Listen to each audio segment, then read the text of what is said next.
This song is called Alice's Restaurant. It's about Alice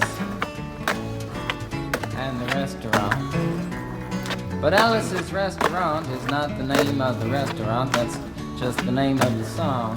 And that's why I call the song Alice's Restaurant.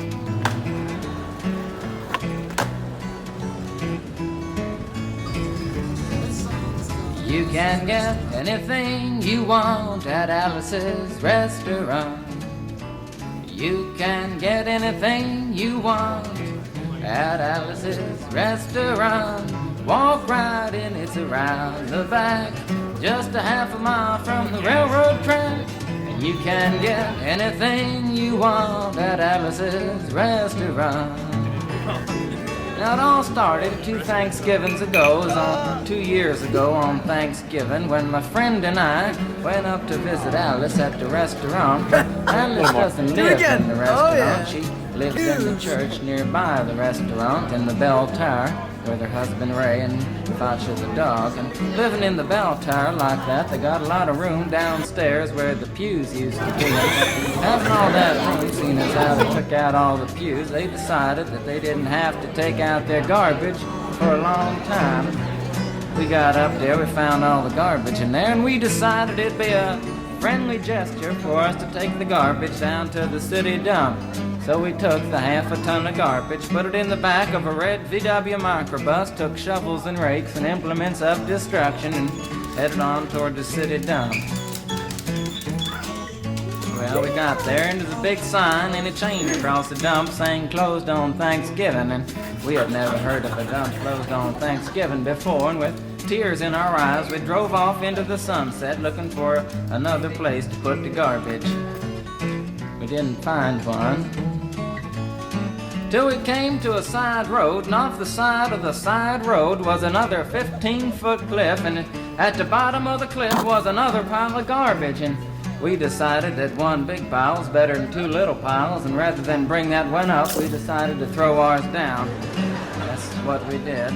Drove back to the church, had a Thanksgiving dinner that couldn't be beat, went to sleep and didn't get up until the next morning when we got a phone call from Officer Obie.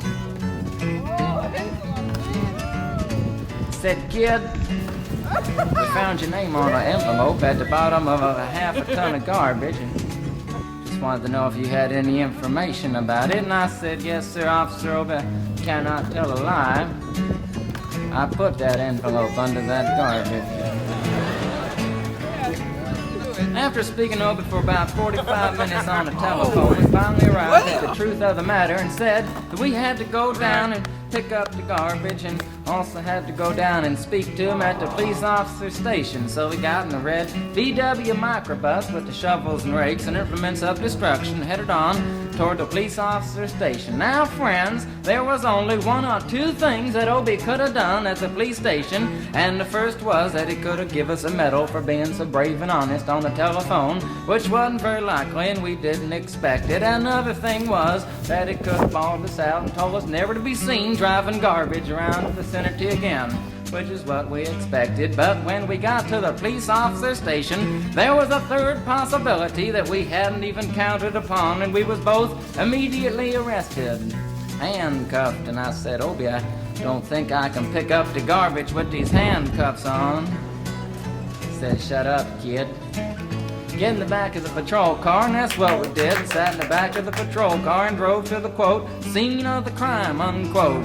I want to tell you about the town of Stockbridge, Massachusetts, where this happened here. They got 3 stop signs, 2 police officers and 1 police car, but when we got to the scene of the crime, there was 5 police officers and 3 police cars, being the biggest crime of the last 50 years, and everybody wanted to get on the newspaper story about it.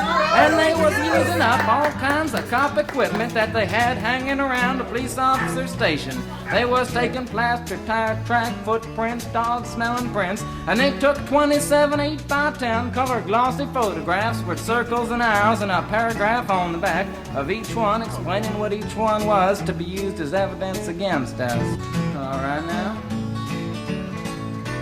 You can get anything you want at Alice's Restaurant, excepting Alice.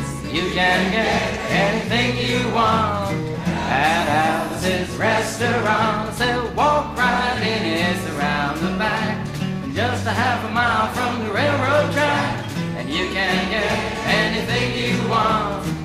Thomas's restaurant. Da da da